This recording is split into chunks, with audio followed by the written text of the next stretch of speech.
iPhone SE versus Moto G6 Speed Test coming up right now. Let's go.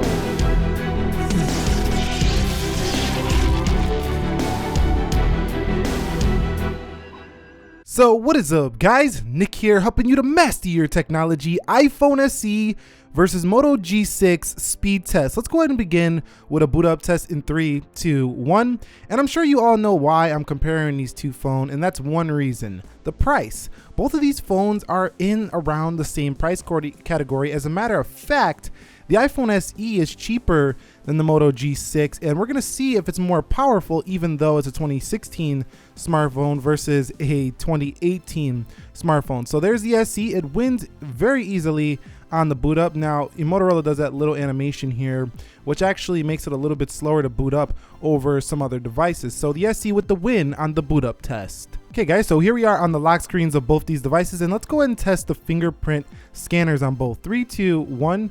And you can see that's the Moto G6. Again, 3, 2, 1, and that's the Moto G6. So the Moto G6 has the faster unlock time for the fingerprint. It also does have face unlock, something the SE doesn't have, and you can bypass the lock screen just by tapping on the fingerprint, whereas you have to have the raise the wake feature enabled on the SE to not have to actually hit the power button. So I have it off, but if you have raise the wake on, then you could just pick your phone up and be ready to get in on the SE. Overall, the lock screen speed and getting into your phone is faster for the Moto G6. Okay guys, so quickly confirming software. The iPhone SE is running iOS 11.4. That software is up to date, and over here we are running Android 8.0 Oreo. These are both on some official softwares, no betas for this video. Okay guys, so we have arrived at the application portion of this speed test, and you can see everything is closed out for the Moto G6. Over there on the left, everything is closed out on the SE. 450 Snapdragon right here, and it does have, like 3 gigs of RAM, 2 gigs of RAM for the SE, and an A9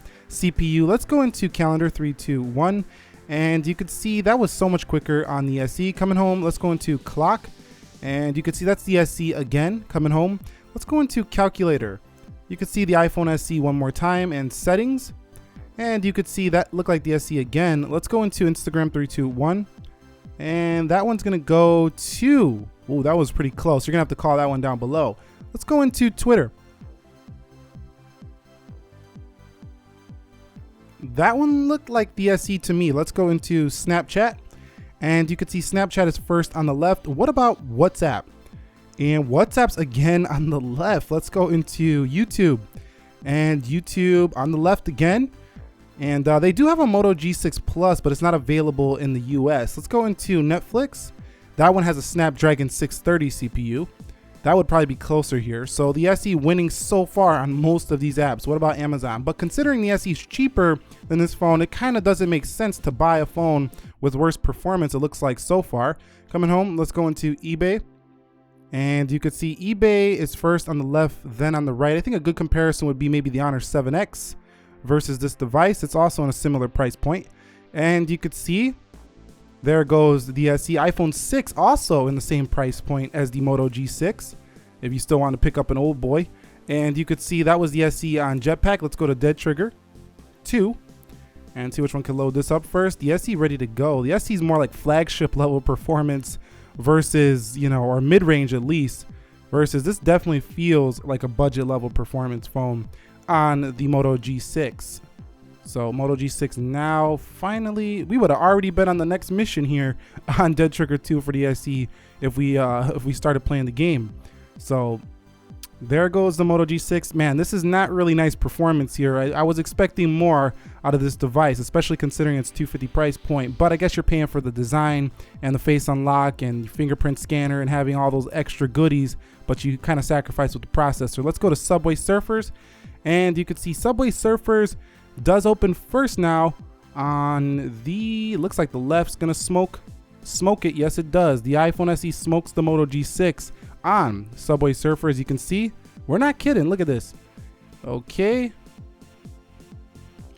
so while I don't think either one of these phones are blazing fast anymore, at least in this round, the Moto G6 is not looking too quick. Let's go into Slither, and you could see Slither is definitely on the SE. We're already playing. We're going to eat some worms up, or these little dots, and over here now we could play for the Moto G6. You do have the bigger, more crispy screen in the 1080, but I think the calibration and brightness is still better on the iPhone SE based on what I'm seeing so far. Let's go into Video Shop, and you can see Video Shop on the left and then the right. Geekbench, again loaded on the left, and then the right. Let's go into Speed Test, and Speed Test is open about the same. I'm gonna call that one even.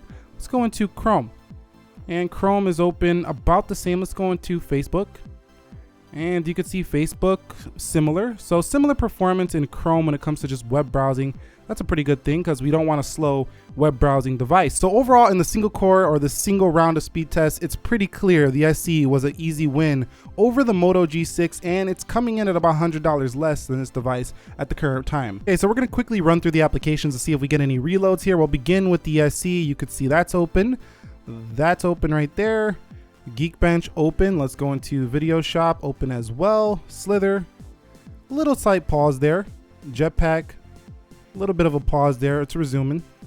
Okay, so we had a slight pause on that one. Dead Trigger, it's holding it there, not a problem. And then we have Jetpack, so that's good to go.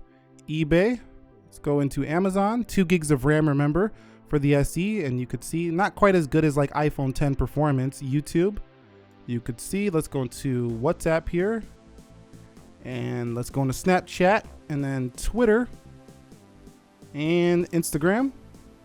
And let's go into settings. That's good. Calculator, clock, calendar. So good performance here on the multitasking for the SE. A little bit of a pause here and there on a couple of apps. No big deal. Let's see if the Motorola with its 3 gigs of RAM can hold all these applications. I'm rooting for you, Moto G6. We have Chrome there. That was the wrong one. Let's go into Speed Test here. That's pretty good to go. And we got Geekbench. Video Shop's ready. Slither. Okay, that was ready to go. Nice stuff. We were already in Subway Surfers. About ready to go.